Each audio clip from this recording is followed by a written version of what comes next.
గతంలో వాయిదా పడిన గొల్లప్రోలు మండలం తాటిపర్తిలోని కోదండరాముని చెరువు నీటి సంఘం ఎన్నికలను ఎన్నికల అధికారులు తిరిగి నిర్వహించారు. ప్రశాంతంగా ముగిసిన ఎన్నికల్లో కోదండరాముని చెరువు నీటి సంఘం అధ్యక్షుడిగా గొల్లపల్లి కృష్ణ, ఉపాధ్యక్షురాలిగా బావిశెట్టి రామలక్ష్మి ఏకగ్రీవంగా ఎన్నికయ్యారు. ఈ సందర్భంగా గొల్లపల్లి కృష్ణ, బావిశెట్టి రామలక్ష్మిని మాజీ ఎమ్మెల్యే వర్మ అభినందించారు. గ్రామీణాభివృద్ధి శాఖ ఆయన తీసుకున్నారు.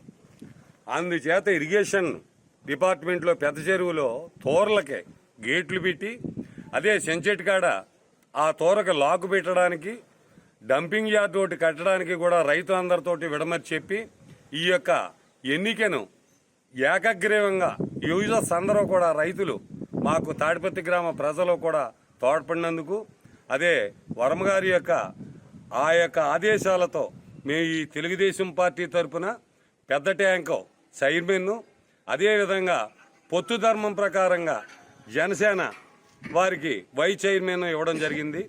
అందుచేత తాటిపత్రి గ్రామ ప్రజలకు, రైతులకు, అదే కార్యకర్తలకు అందరికీ కూడా అది ఇక్కడికి వచ్చినటువంటి ఈ యొక్క శాఖ ఓటరు మహాశైలు అందరికీ కూడా పేరు పేరున 1,000,000,000 ప్రణామాలు.